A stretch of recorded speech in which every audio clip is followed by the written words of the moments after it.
Halo Foxian, Nafis dan saya saat ini sedang berada di Taman Indonesia yang letaknya di Provinsi Overijssel di Belanda Utara.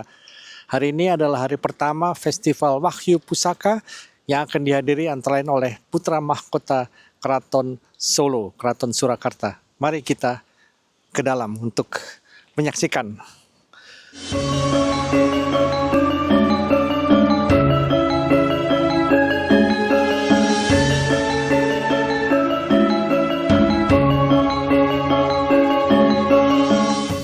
Saya sangat berbangga hati. Ketika di luaran sana mungkin dingin, tapi di dalam ruangan ini terasa sangat hangat. Karena hangatnya semangat dalam upaya pelestarian keris kita rasakan bersama-sama. Kita bisa merasa warna kita berbeda dalam kulit. Tinggi badan kita berbeda, tapi spirit kita sama. Melestarikan budaya keris Indonesia. Terima kasih Bapak Ibu sekalian. Saya sangat mengapresiasi dengan berbagai upaya yang Bapak Ibu sekalian lakukan terkait budaya perkerisan. Selamat siang Foxian, saya sudah bersama Gusti Hangabehi dari Sultan Pakubuwono di Keraton Surakarta. Keraton Surakarta. Apa kabar Gusti? Alhamdulillah baik sekali. Terima kasih sudah bisa sampai sini, itu sangat luar biasa. Ya. Gimana kesannya tentang acara Wahyu Pusaka ini? Menurut saya ini adalah acara yang sangat luar biasa. Saya tidak menyangka bahwasanya di Belanda masih banyak orang menyukai benda-benda keris khususnya dari Indonesia, dan itu membuat kebanggaan tersendiri buat saya. Dan di sini saya kemudian jadi bisa bertemu juga dengan teman-teman keluarga yang mungkin masih ada keturunan dan mereka masih menyimpan pusaka-pusakanya dan merawat dengan baik. Luar biasa. Jadi pusaka dalam hal ini keris bisa menjadi medium untuk meningkatkan, mempererat persaudaraan. Iya.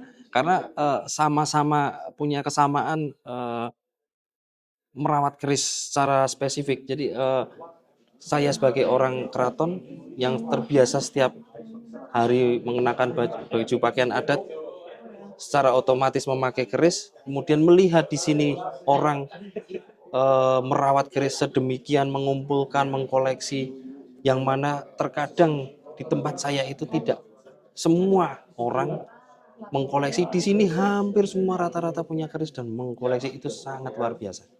Gusti juga nggak menduga sebetulnya. Tidak menduga, betul. Saya memang mendengar sedikit waktu di Indonesia, kalau di Belanda itu banyak keturunan-keturunan yang membawa kerisnya ke Belanda, ya. Tapi saya tidak menyangka bahwasanya lebih dari satu, mungkin ada yang punya 100, ada yang punya 1000. Wah, itu sudah bisa jadi museum sendiri itu di Indonesia kalau sudah sampai 1000. Dan yang kedua, semua yang ada di sini kerisnya sangat macam-macam gaya bentuk, dan itu semuanya keris-keris tua dari era-era Majapahit, Sunda dan sebagainya. Itu sangat luar biasa dan masih terawat utuh. Baik, terima kasih Gusti. Terima kasih Pak Hans, terima kasih. Ja, dat is wel mooi. Hè? Ini kebalik. Ik wist al dat dit kebalik. Ya. Van, Iya. maar ik dacht Pakubuwono 3, weet je wel. Ini juga sudah lepas ya. Ik heb het van Philip Hartman. Ik zei tegen Philip, die Chris, ik weet zeker dat het Japan is. Iya. Bisa bahasa Indonesia apa? Apa? Oh, bisa bahasa Indonesia. Ini sebetulnya lebih sebagai keris souvenir untuk dipakai. Ini nah begini. Oke. Ini cukup tua. Ya. Keris Sunda Majapahit. Sunda Majapahit. Sunda Majapahit. Asli vandaan kok. Ya. Majapahit. Sekitar berdasarkan abad ke-12-13. Oh, sorry, bukan. 13-14. Bisa diulang ke satu. Ini adalah keris Sunda Majapahit periode abad ke-13-14.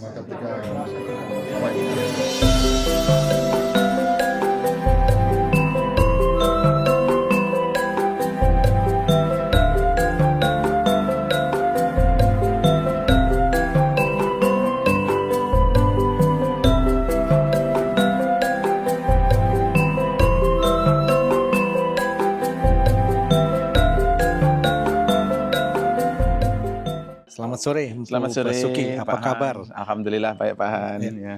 Tadi Anda memperlihatkan posisi-posisi membawa keris itu punya arti. Bisa dicontohkan Oh kalau siap Pak, ya. siap. Nggih. Ya. Kalau untuk membawa keris itu sebetulnya menjadi satu tanda ya. Kalau saya contohkan misalnya membawa keris seperti ini dalam acara yang bersifat formal. Ya, Oh. caranya membawa seperti ini. Iya. Ya.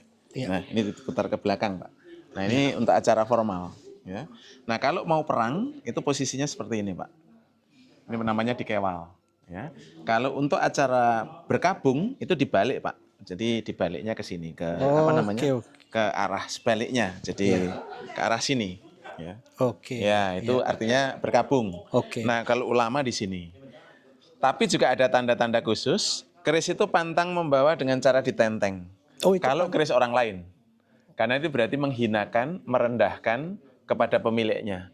Biasanya dulu dibawa atau dilakukan untuk orang-orang panglima-panglima perang yang sudah bisa mengalahkan jadi lawan-lawannya. ini kayak pampasan Cara membawanya gitu ya, dibegini, pampasan ditenteng. gitu ya. Ya. Terus kemudian kalau dalam keseharian kita melihat di era modern dengan cara dikempit seperti ini, nah biasanya mau dijual. Oke. Ya. Ini kalau udah kekurangan uang. mungkin Ya. ya. Nah kalau prosesnya membawanya seperti ini, biasanya dipegang seperti ini atau seperti ini ya, itu dalam proses pengalihan kepemilikan. Oh. Ya entah mungkin mau dimahar atau mungkin dihadiahkan atau mungkin dalam proses pengalihan kepemilikannya. Iya. Gitu. Kalau Bu Basuki ini kerisnya spesial ini. Oh enggak, ini karya saya sendiri aja. Oh. Karya saya sendiri. Nah karya-karya saya sendiri itu saya persiapkan juga untuk museum. Saya punya museum di rumah sehingga beberapa karya yang kita anggap punya kekhususan sering saya bawa keliling kemana-mana. Selain untuk spirit, ya biar artefak ini kedepannya bisa memiliki nilai sejarah tersendiri. Jadi waktu Empu membuat keris ini doanya apa tuh? Kalau saya membuat keris itu inti doa utamanya ya tentu sebagai bentuk keselamatan, bagaimana manusia semakin mendekatkan diri dengan Tuhannya, ketentraman hidup, dan lain sebagainya. Karena dengan sendirinya kalau capaian kita adalah kemuliaan, kemudian spiritualitas dan sebagainya, kan semua unsur duniawi yang lain pasti akan terpenuhi dengan baik, gitu Pak. Ini banyak orang yang salah paham bahwa keris itu maksudnya untuk Senjata ya? senjata. Iya. Gimana Sebetulnya tuh, jauh dari makna itu Pak. Jadi kalau kita melihat berbagai prasasti pada periodisasi abad ke-8, 9 menerangkan awal mula keris itu digunakan untuk kelengkapan upacara makundur. Upacara makundur adalah penetapan tanah sima untuk bangunan-bangunan suci. Justru awal mula lahirnya keris itu digunakan untuk sarana persembahyangan. Hubungan manusia dengan Tuhannya. Seiring waktu kemudian memang secara teknomik dapat digunakan sebagai senjata. Kapan itu terjadi?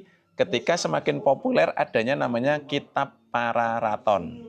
Dalam Kitab Pararaton diterangkan Empu Gandring membuat keris digunakan untuk membunuh 7 orang.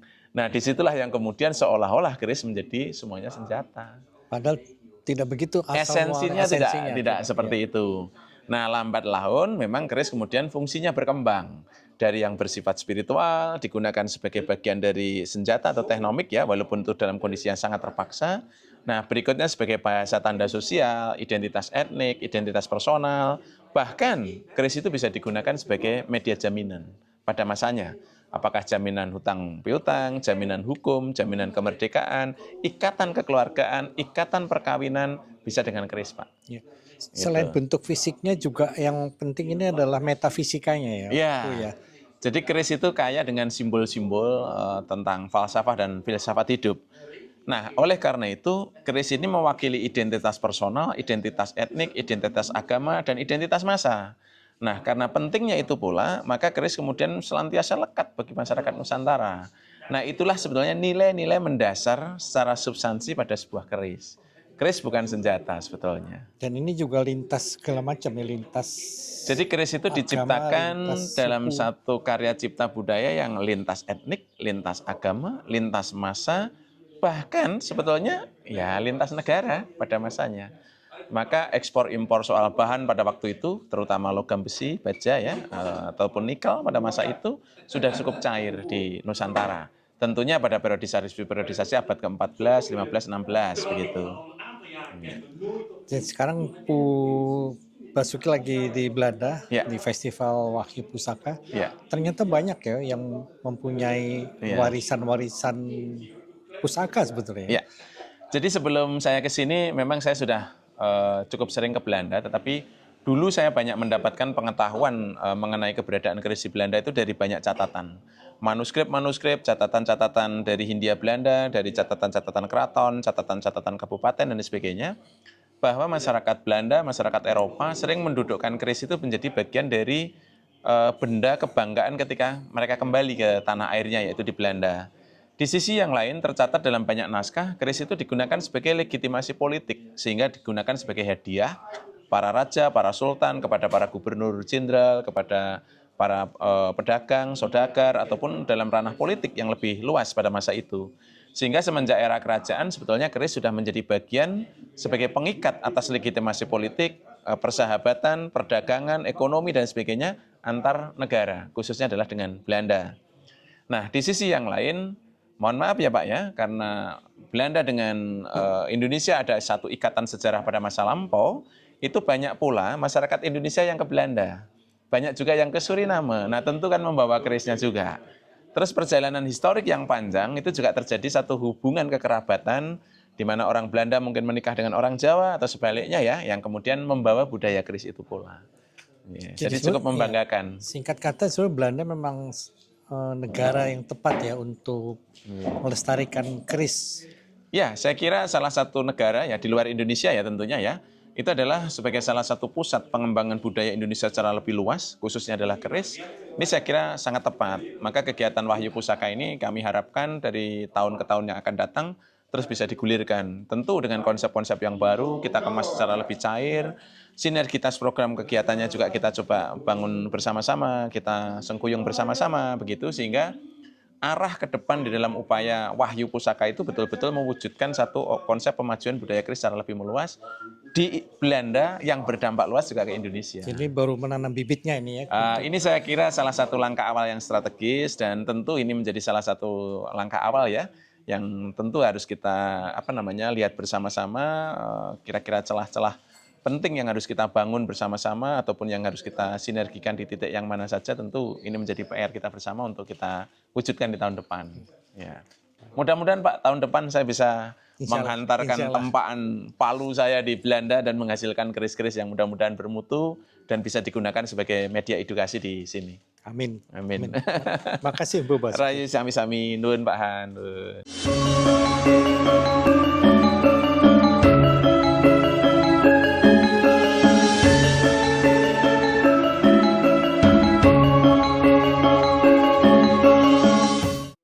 Sampean Nama lahir saya Agus Triatmojo. Kemudian di keraton saya dapat gelar Kanjeng Pangeran Haryo Atmotiningrat. Saya pemerhati Tosanaji. Pemerhati Tosanaji lebih spesifik tentang proses jamasan. Jamasan itu apa? Jamasan itu bentuk lain, mungkin kalau istilah lain mungkin bentuk konservasi. Jadi keris itu kan harus dirawat. Ada waktu tertentu keris itu memang harus dirawat agar tetap terjaga keutuhan, kebersihan, dan lain-lain. Kalau tidak dirawat bisa?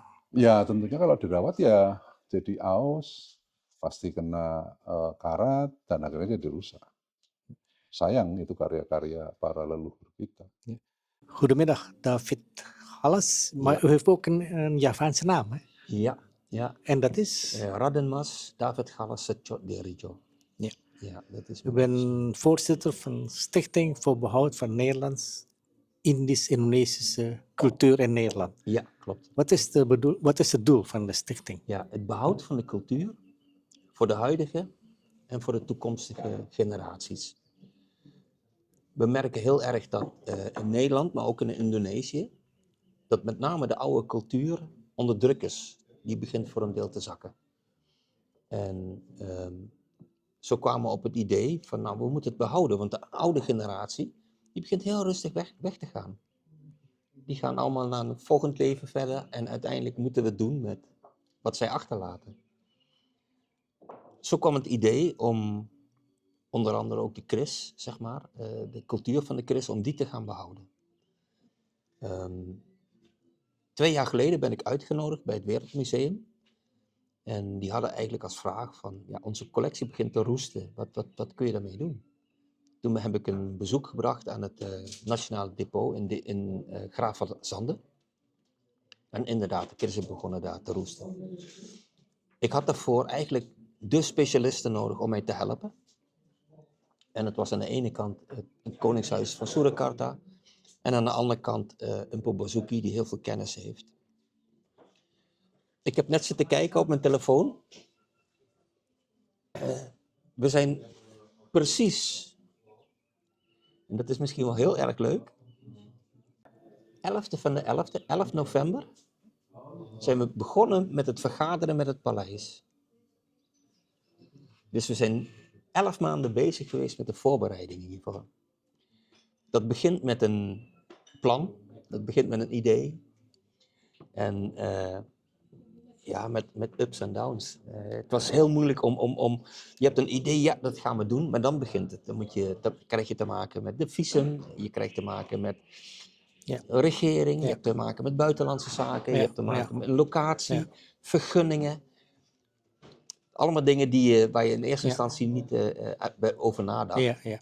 En uiteindelijk is het geworden wat het vandaag is geworden. En ik ben gewoon ontzettend blij. Geweldige dag, ja. Ja. We waren erbij geweest, Nafis en ik. Ja. Van waar uw fascinatie voor Chris? Ja, die komt van mijn oma eigenlijk.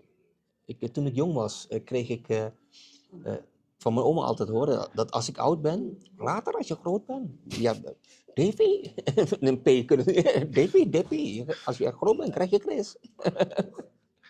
En zo hoorde ik zeg maar allemaal verhalen over de Chris en ik vond het geweldig. Ik was jong en dan ben je heel gevoelig hè, voor verhalen over spoken en geesten en mystiek.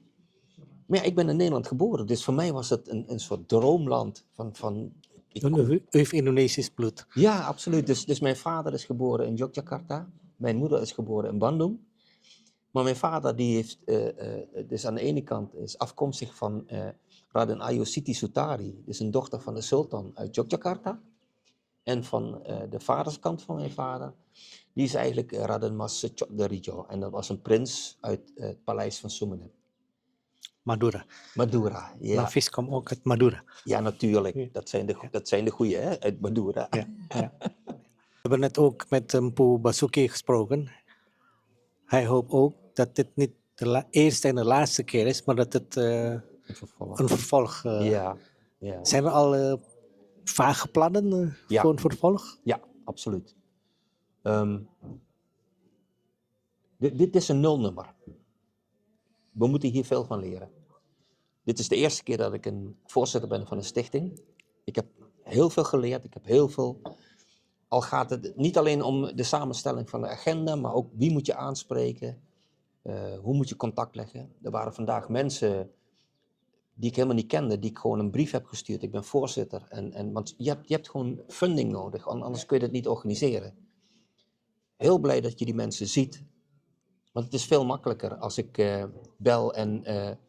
meneer Harlan, ik ben David Gallas. Ik heb iets nodig van u. Of dat ik zeg, hey Han, alles goed met je? Zeg, moest luisteren. Ik ben weer bezig met... Nou kijk, en dat zijn allemaal dingen die hebben moeten leren. Dat zijn allemaal dingen die van begin af aan hebben moeten... Want niemand kan je vertellen van... kom maar kijken. Hier heb je een stichting voor behoud Nederlands-Indonesië. Staat dit in de tekst? Nee, dat bestaat niet dus. Nee. Nou, dat betekent voor volgend jaar... Dat wordt het eerste nummer. Dan gaan we lessen trekken over wat we nu hebben gedaan. Ik ga proberen om Suro, niet Satu Suro, want Satu Suro zijn ze in Indonesië. Maar de maand Suro, dat is een hele maand, om de tweede of derde week van Suro in Nederland voor de allereerste keer een Suro-viering te gaan doen.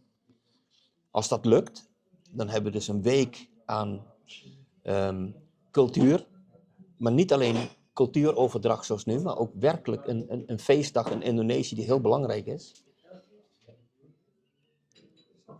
Laten we kijken dat we daar een continuïteit aan kunnen geven. En als dat lukt, dan hebben we ieder jaar een Suro-viering.